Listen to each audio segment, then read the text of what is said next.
Welcome Guardians to another frisky gaming video. In today's video I'll be going through all the exotics on the Xbox One, through everything: Dark Below, House of Wolves, Fault of Glass, Crota, every single exotic. So I hope you enjoy, leave a like and subscribe, and let's get started. For obviously in the first exotic we've got Plan C. Now none of these are in order because they're all random.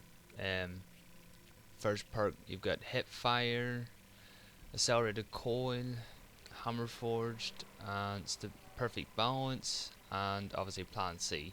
Charge and equip time is very short, immediately after weapon swap. It's a arc. Obviously I've buffed everything up to 365, except for Pocket Infinity, probably my least favourite one. They did mess up the scope, I believe, or was it Plan C? I don't know, I think it might have been Plan C. One of them had a terrible scope, it was ridiculous. Alright, so Pocket Infinity, we have expected 5 more ammo with weapon, hand loaded, extended mag, perfect balance. Pocket Infinity fires in full auto mode and has a chance to return rounds that miss to the magazine, which pretty good perk. Obviously I haven't even paid to use it, although I have maxed it out before. We've got an all-time favorite, Surge Regime, sold within, I think it was the third week of Xur when he first came out.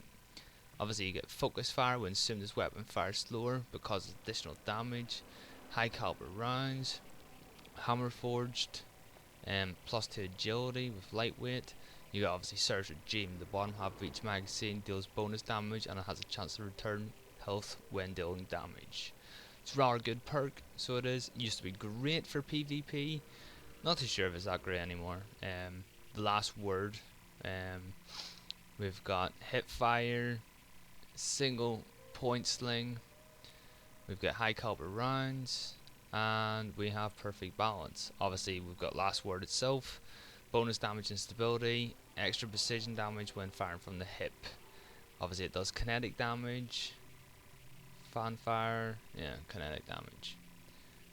Next one, which is my very first exotic I actually got in the game. I was ranked level 20, I think, or so, and I managed to bag myself a midi multi-tool out of a legendary Ingram. It was quite great. We have Third Eye, obviously. Radar stays active while aiming down the sides, plus 2 agility.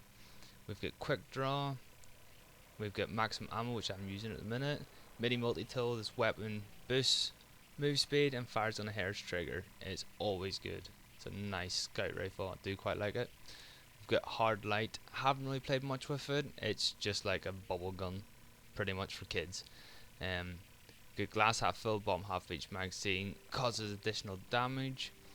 Good quick draw, fitted stock, got maximum ammo capacity, and volatile light. Rounds fired from this weapon over penetrate targets and ricochet on hard surfaces. It's not bad hand cannon or auto rifle. I see a lot of people actually running around using it.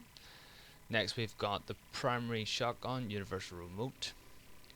We have crowd control, hammer forged, lightweight, snapshot, universal remote. Range precision damage increases greatly while aiming down the sights. It's a rather good shotgun, especially if you want to run down with double shotguns. It's just great. We get patience and time. It's actually quite a good sniper rifle. I just hardly ever use it though. We've got Third Eye, custom optics, fitted stock. We got maximum ammo capacity and patience and time. You gain active camouflage while aiming down the sights. It's a rather great perk. It used to be really good for going through the Crota raid. If you didn't have any invis, it's great. We have infective. We got final round, last round of magazine deals bonus damage. Quick draw, fitted stock, send it. In fact, this weapon regenerates ammo over time, which is great because unlike Icebreaker, it actually regens its whole ammo. It's fantastic. Not to mention, it does have a full auto mode. It is a great shotgun. Next, we have the Fexsmith class. Now, this is only attained through doing the Vault of Glass. You have to kill Atheon himself on hard. Actually, it's not that hard anymore, but beforehand it actually was quite a challenge when you were like level 30, taking on all those effects. Nightmare. We've got Send Moment, causing damage with this weapon increases its stability. Extended Mag, Send It, +2 agility. We've got Crowd Control as well, and this obviously does fire. Like it says there, Timeless Mythic class, this weapon has no charge fire time. It fires a single bolt with each trigger's pull. Each trigger's pull? You don't actually, it's an automatic, so I don't understand why it's saying each trigger pull. Next we've got the Icebreaker, Mulligan, missing a shot has a chance to return ammo directly to the magazine. This weapon can be drawn unbelievably fast. Oh my god. Sorry about that, I have no idea, my controller just decided to shit itself.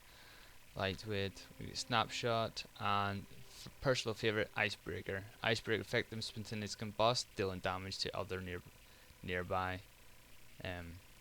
Obviously cannot be reloaded, regenerates ammo over time. Great sniper rifle, great sniper rifle. We've got Red Death. Everyone was looking at this gun whenever it came to Crota doing it the very first time. Obviously getting that health regen was awesome. You got Unflinching, it's easier to aim while under fire using this weapon. You get Snapshot, high caliber rounds, single point sling, and then you've got Red Death. Each kill heals you and speeds up reloads, which is fantastic because unlike Surge Regime, it was guaranteed every time. Surge Regime only has a chance, let me see if it says, has a chance to return health when dealing damage. But they're both quite good, and we've also got Thorn here.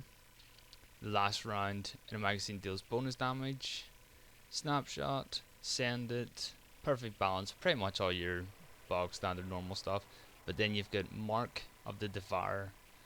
Rounds pierce targets and can linger or cause lingering damage over time.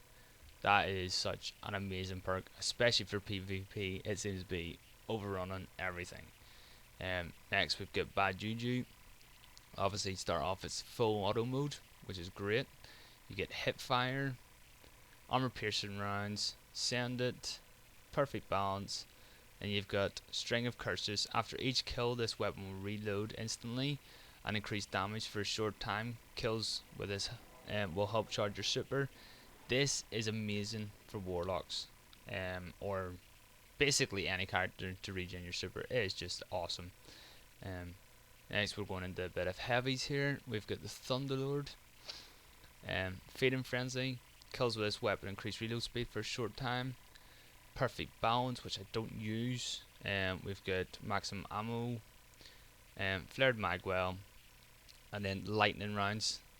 These weapons fire faster and more accurate the longer the trigger is held. It is a great heavy machine gun. It is probably like the best heavy machine gun. Next we've got Super Good Advice. Crowd Control. Bonus damage. We've got Single Point Sling.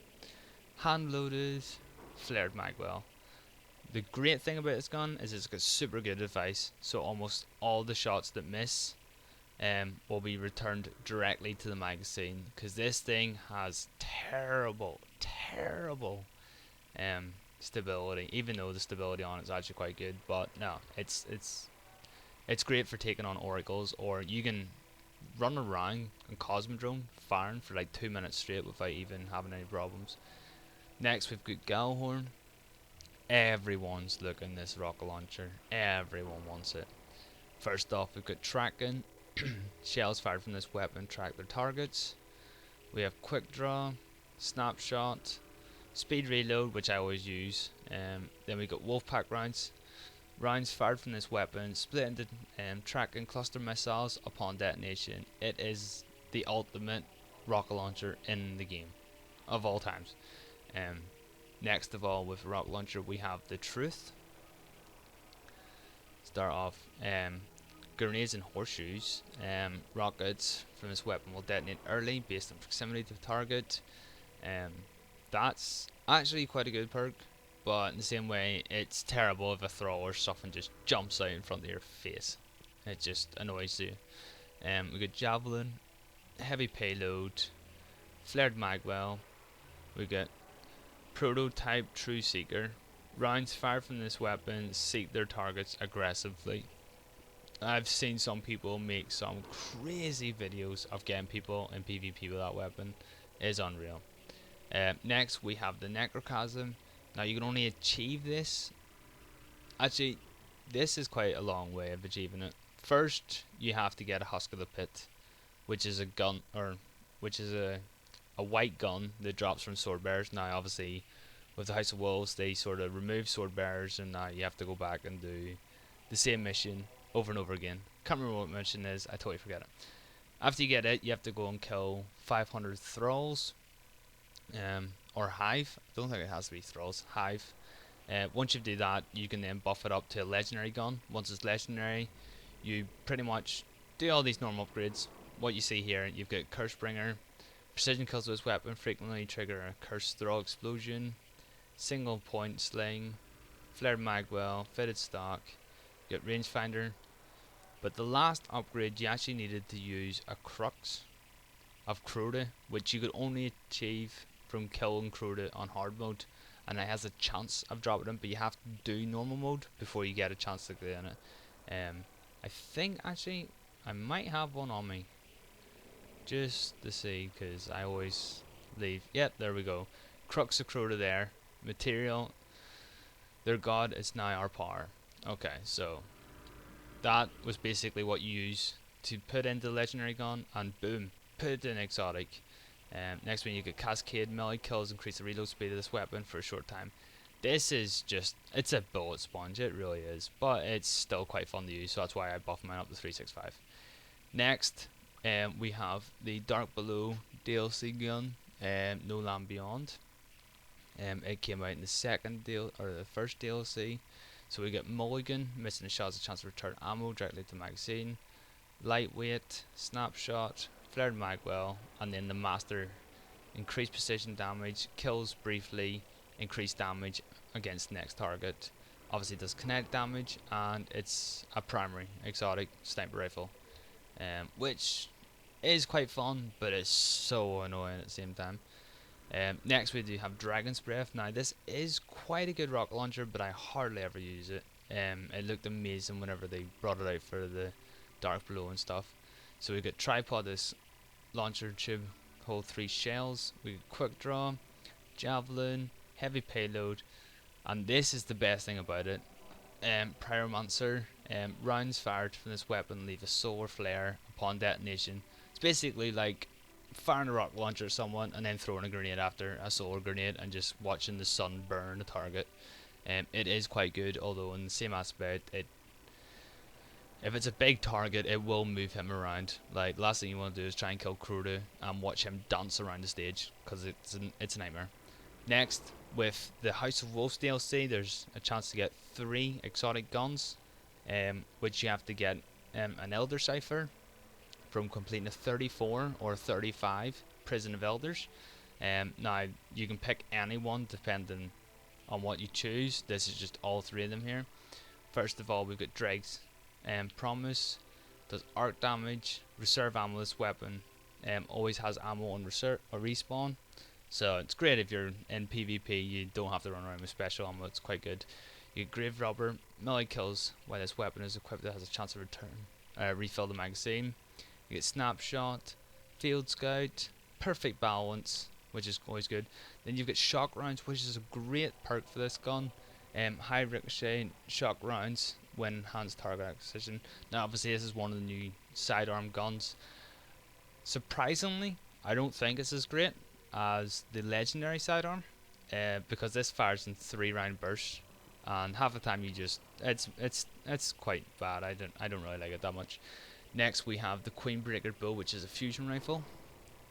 There's obviously arc damage. You can change the scope on it, so one will have the reticle on the left side, one will have it on the right side. It's pretty cool. You get hip fire. This weapon has bonus accuracy while firing from the hip. You get single point sling, flared magwell, send it, and then you've got hidden hand. This weapon grants better target acquisition. It does say it's a fusion rifle, although it fires like a sniper rifle. It has an amazing sound to it. It is actually quite good. Now going on to my favourite shotgun of the game, the Lord of Wolves. This thing is a man eater or a guardian eater. Whatever you put in front of it, it'll eat it. So first, we've got hip fire. This weapon has bonus accuracy while firing from the hip. You get speed reload, reload this weapon quickly. Extended mag, a larger magazine. Perfect balance. This weapon has a little recoil. Next, we've got the Devil's Touch, which is great when you're playing with other players. Kills with this weapon, rallying nearby allies with +3 recovery, last 30 seconds. Now obviously you'll see here that the range is terrible. I think I can make it even worse. Yeah, I can make it worse. But surprisingly, the range is amazing. Even though the range looks terrible, it is actually really good. I hope you enjoy this video, going through all the exotics.